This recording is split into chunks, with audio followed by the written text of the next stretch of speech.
اور اس وقت میں موجود ہوں عیدگاہ میں، جو شہر کی بڑی عیدگاہ ہے اور جہاں پر عید الفطر کی نماز ادا کی جاتی تھی ہر سال، لیکن اس بار کورونا مہاماری کے چلتے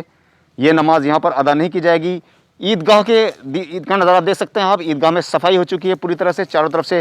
جتنا کوڑا کرکٹ تھا وہ ہٹا دیا گیا ہے۔ مزدور کئی دنوں سے لگے ہوئے ہیں اور لوگوں میں اسی کو لے کر یہ غلط فہمی ہے کہ اس بار بھی عید کی نماز کی پرمیشن دے دی گئی ہے، پرشاسن نے پرمیشن دے دی ہے، جبکہ میں نے اس کے بعد شہر قاضی ماجد علی سے بات کی تھی اور آپ کو بتایا تھا، انہوں نے بتایا تھا کہ کس طرح سے عید کی نماز اس بار گھروں میں ادا کی جائے گی، چونکہ پرشاسن کا اور شاسن کا یہ آدیش ہے کہ کوئی بھی عبادت گاہیں کورونا سنکرمن کے چلتے نہیں کھولی جائیں گی، پوری طرح سے پابندی ہے، پوری طرح روک ہے۔ سزا کے طور پر آپ لوگ دیکھ سکتے ہیں اس کو، کس طرح سے اوپر والے نے ہمیں یہ سزا دی ہے کہ کس طرح سے یہ عبادت گاہیں بند کر دی گئیں۔ عید مسلمانوں میں سب سے بڑا منایا جانے والا تہوار ہے، لیکن کرونا مہاماری کے چلتے اس وقت جس طرح یہ بند ہے اور جس طرح اس پر روک لگائی گئی ہے، عید کی نماز یہاں پر ادا نہیں ہوگی۔ رمضان المبارک کا آج 30واں روزہ ہے اور کل عید الفطر ہے۔ آپ سمجھ سکتے ہیں کہ مسلمانوں کا ایک ماتر سب سے بڑا تہوار عید الاضحیٰ کے علاوہ اگر بات کی جائے تو سب سے بڑا تہوار سال میں جو ایک بار آتا ہے رمضان المبارک کے بعد، وہ عید الفطر ہے۔ اور عید الفطر سب سے بڑا تہوار اس لیے مانا جاتا ہے چونکہ ایک مہینے کے سخت گرمی اور دھوپ اور تپش کے روزے رکھنے کے بعد، 30 دن کے روزے رکھنے کے بعد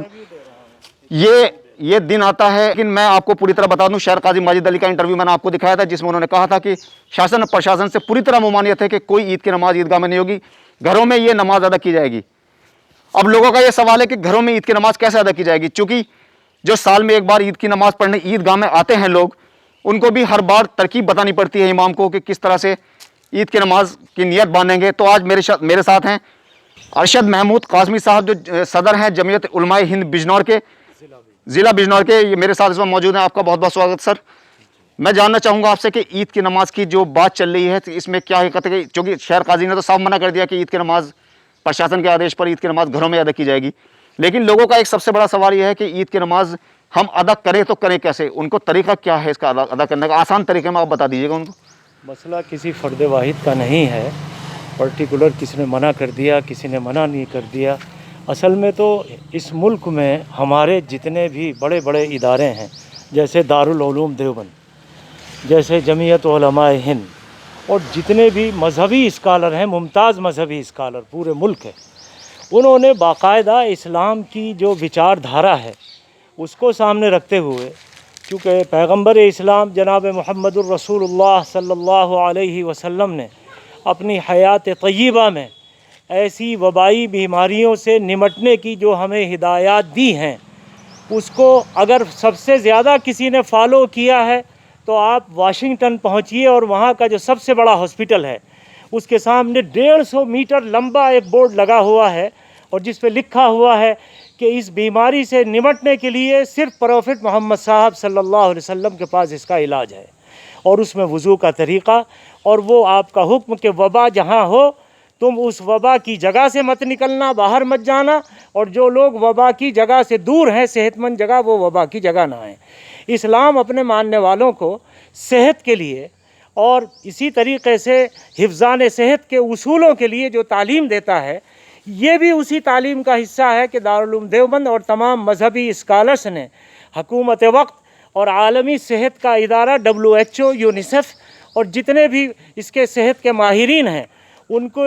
اس بات کو، مشورے کو سامنے رکھتے ہوئے کہ یہ بیماری ایک دوسرے سے قریب آ جانے سے، سماجی رابطے سے، اور اسی طریقے سے ایک دوسرے سے میل جول سے، پاس میں کھڑے ہونے سے، چھینکنے سے، ایک دوسرے کے قریب منہ کرنے سے، کھانے پینے سے، ان تمام چیزوں سے یہ بیماری پھیل رہی ہے۔ تو ظاہر ہے کہ مذہب اسلام اپنے ماننے والوں کو اور پوری ہیومنٹی کو اور پوری سوسائٹی کو زندہ رہنے اور صحت کے اصولوں کے ساتھ زندہ رہنے کی تعلیم دیتا ہے۔ آپ نے دیکھا کہ 5 وقتہ نماز فرض ہیں،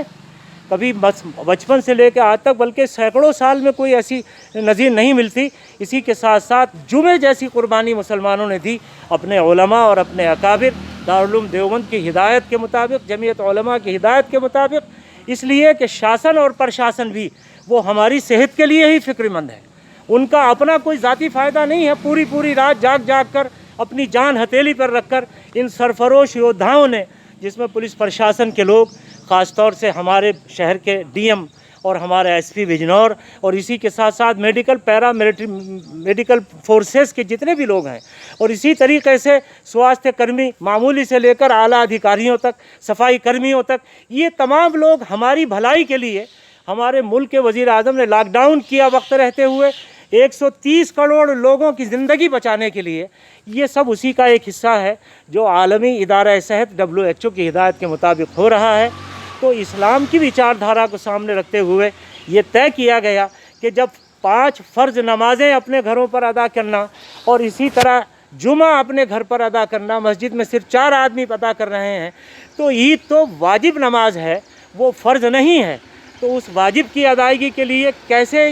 اس وبائی بیماری میں جھونکنے کے لیے کون اجازت دے سکتا ہے، اور کس کا دماغ خراب ہوا ہے کہ اس کی اجازت؟ تو سر جس طرح سے یہ بات کہی جا رہی ہے کہ عیدگاہ میں ہی عید کی نماز ادا کی جائے گی، بہت سارے لوگوں نے یہ افواہیں اڑا رکھی ہیں،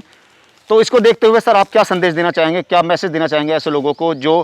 تیاری میں لگے ہوئے ہیں کہ ہاں عید کی نماز عیدگاہ میں ہی ہوگی؟ وہ قانون کہاں موجود ہے؟ قانون اپنا کام کرے۔ ہم اپنے DM صاحب پر اعتماد کرتے ہیں، پولیس پرشاسن پہ اعتماد کرتے ہیں کہ اگر ایسی کوئی افواہ سننے کو مل رہی ہے یا خواہ بھرمت کیا جا رہا ہے یا خواہ افواہیں پھیلائی جا رہی ہیں، اور اگر اس کی کوئی اصل ہے تو قانون اپنا کام کرے۔ کوئی بھی مسلمان اپنے علماء اور دارالعلوم دیوبند کی ہدایت کے خلاف کوئی کام کرنے کے لیے تیار نہیں ہے، نہ کیا ہے نہ کریں گے۔ زندہ دلیل ہے، دیکھیے جمعہ تک کی قربانی دے دی، 5 وقتہ فرض نمازیں اپنے گھروں میں پڑھ رہے ہیں، عیدگاہ میں کوئی نماز پڑھنے نہیں آئے گا، سب اپنے گھروں میں نماز پڑھیں گے۔ ایک سوال، بڑا سوال یہ ہے کہ اب ایک بات یہ سننے میں آئی ہے کہ جب عید کی نماز عیدگاہ میں نہیں ادا کی جائے گی، پھر یہ آج عیدگاہ میں جو صفائی چل رہی ہے یہ کس لیے، اس کی کیا بڑی وجہ ہے؟ یہ تو اس کا چونکہ عیدگاہ کمیٹی کا ایک انتظام و انصرام تھا، اور چونکہ عیدگاہ کمیٹی کو کوئی علم غیب نہیں ہے، اس لیے ہو سکتا ہے کہ عین وقت پر کوئی ایسی ہدایات گورنمنٹ کی طرف سے آ جائیں تو صفائی کرا دینا تو یہ ایک حصول کا حصہ ہے۔ اس کے لیے کوئی یہ نہیں طے نہیں ہوا کہ صفائی اس لیے کرائی جا رہی ہے کہ عید کی نماز وہاں پر ہوگی۔ عید کی نماز کی اگر ہم بات کریں تو کچھ لوگوں کا سوال ہے، ایک اچھا سوال ہے ان لوگوں کا کہ عید کی نماز اگر ہم گھر پہ پڑھیں تو وہ کس طرح ادا کریں، کس طرح، کیا طریقہ ہے اس کا؟ سر آسان طریقے سے اگر آپ بتا دیں۔ آسان، میں نے ایک ویڈیو جاری کی ہے اور اخبارات میں بھی بہت تفصیل کے ساتھ، انقلاب میں بھی، راشٹریہ یہاں ہمارے چینل پہ اگر آپ بتائیں تو۔ جی میں وہ بتانا چاہ رہا ہوں، بہت تفصیل کے ساتھ میں نے اس کو بتا دیا ہے۔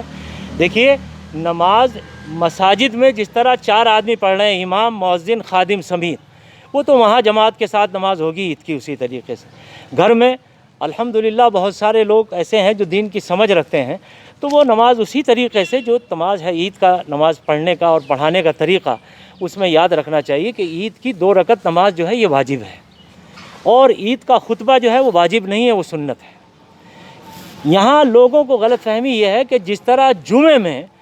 وہاں پر خطبہ پہلے پڑھا جاتا ہے وہ خطبہ واجبہ ہے، اور عید جمعے کی نماز جو ہے وہ اس کی اب الگ ڈیفینیشن ہے، فرض ہے وہ۔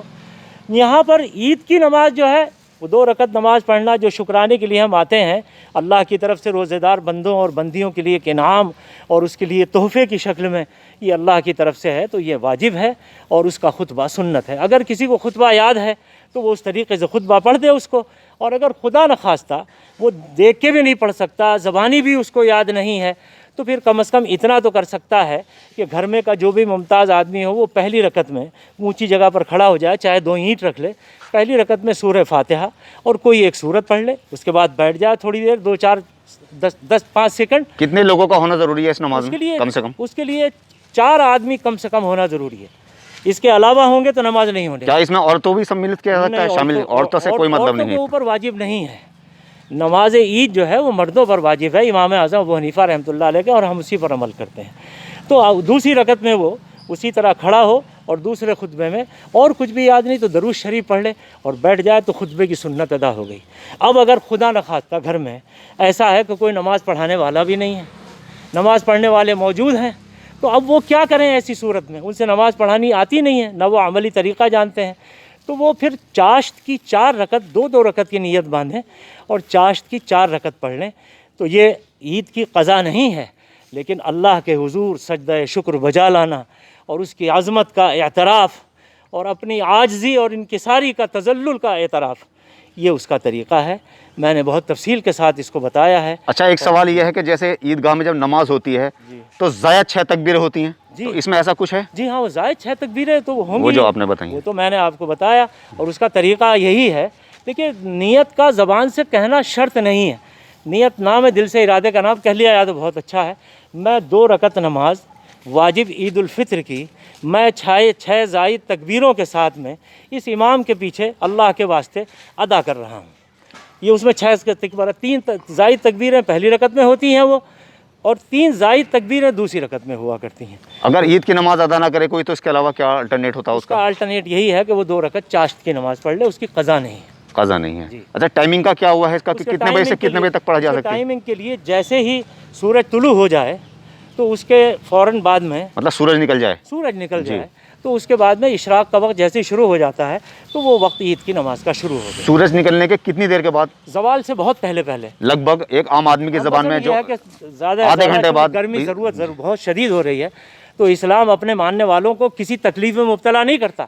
اب عید کے نام پہ کوئی کہہ لیں 10 بجے نماز پڑھیں، گرمی کی شدت میں تو لوگ غش کھا کے گر جائیں گے۔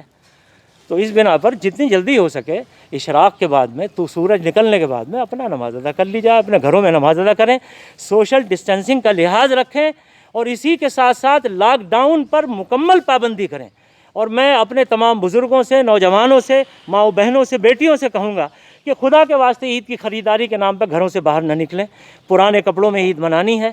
ہمیں افسوس کے ساتھ ساتھ کم از کم اس پر غور و فکر کرنا چاہیے کہ اللہ ہم سے ناراض ہے، اس کا قہر ہے، عذاب ہے یہ جو ہمارے اوپر موجود ہے۔ مسجدوں کے دروازے بند ہو گئے ہیں۔ ان حالات میں آپ کس بات کی شاپنگ کر رہے ہیں اور کس بات کی خریداری کر رہے ہیں؟ ارے بھائی جو پیسہ آپ کے پاس میں خریداری کرنے کے لیے یا عید کی ٹر اور فضول خرچی منانے کے نام پہ آپ نے بچایا ہے تو آپ اپنے پڑوس میں غریب لوگ موجود نہیں ہیں، مزدور موجود نہیں ہیں، بے سہارا لوگ جن کے پاس میں گھروں میں چولہا بھی نہیں جل رہا ہے، جن کے معصوم بچوں کی ہونٹوں کی مسکراہٹ چھن گئی ہے، جن کے شیرخوار بچوں کے پاس پینے کے لیے دودھ کے پیسے بھی نہیں ہیں، جن کے پاس میں دوا کے لیے پیسے نہیں ہیں، ان پڑوسیوں کا جن کا سب سے زیادہ آپ پر حق ہے۔ اور یاد رکھنا چاہیے اللہ کے نبی نے فرمایا قسم خدا کی تم میں سے وہ آدمی مومن نہیں ہو سکتا۔ 3 مرتبہ آپ نے کہا، صحابہ نے پوچھا کون یا رسول اللہ؟ فرمایا کہ جو خود تو کھا لے اور اس کا پڑوسی بھوکا رہے۔ یہاں پڑوسی میں مسلمان کا لفظ نہیں آیا، یہاں پڑوسی سے مراد مطلق پڑوسی ہے، اس کا مذہب نہیں دیکھا گیا۔ اسلام مذہب نہیں دیکھتا، پڑوسی پڑوسی ہوتا ہے چاہے وہ کوئی بھی ہو۔ سر ایک سوال یہ کہ عید کی نماز سے پہلے کچھ پیسے دیے جاتے ہیں، صدقۃ الفطر جس کا نام رکھا گیا ہے، تو وہ صدقۃ الفطر روزے کی زکوٰۃ ہے جی، وہ اور کس اس کا طرح ادا کی جائے گا؟ واجب ہے، جی، اس کا ادا کرنا واجب ہے اور یہ عید کی نماز سے پہلے اس کو ادا کر دینا چاہیے۔ کتنا ہے سر؟ 1-2 دن پہلے بھی کر دیا جائے۔ 1 کلو 650 گرام گیہوں تقریباً ایک آدمی کا صدقۃ الفطر ہے۔ مارکیٹ کے ریٹ میں جو گیہوں ہمیں مل رہا ہے ہر آدمی کو، کنٹرول یا راشن کا اعتبار نہیں ہونے کا، تو اس کے اعتبار سے مثلا جیسے 20 روپے کلو ایک گیہوں ہے اس وقت میں، تو 20 روپے کا 1 کلو ہو گیا اور 650 گرام جتنا کا ہوا وہی ایک آدمی کا صدقۃ الفطر ہے۔ اسی طرح جن لوگوں کو اللہ نے زیادہ عطا فرمایا ہے تو وہ زیادہ ادا کریں گے۔ وہ تقریباً 1 سا یعنی 3 کلو کھجور، 100 کچھ گرام یا کشمش یا اسی طریقے سے چھوارے کی قیمت کے حساب سے صدقہ، مثلا ایک آدمی کروڑ پتی ہے، ایک آدمی عام آدمی ہے، تو عام آدمی کے صدقۃ الفطر کو کروڑ پتی آدمی فائدہ نہیں اٹھانا چاہیے، اس کو زیادہ صدقۃ الفطر ادا دینا چاہیے۔ اس دولت کا احسان اور شکر گزاری کا طریقہ بھی یہ ہے۔ کتنا اگر ہم پیسوں میں بات کریں تو کتنا لگ بھگ بیٹھے گا؟ تقریباً یہ سمجھ لیجیے کہ 40 روپے سے کم بیٹھ رہا ہے، 35 روپے کا بیٹھ رہا ہے ایک صدقۃ الفطر ایک عام آدمی کے لیے۔ ہر ایک کے پر واجب ہے، گھر میں چاہے چھوٹا ہے چاہے بڑا ہے؟ نہیں، یہ ذہن میں رکھنا چاہیے، اس کی ڈیفینیشن ہے جی، جس کے پاس میں صبح صادق میں یعنی عید الفطر کے دن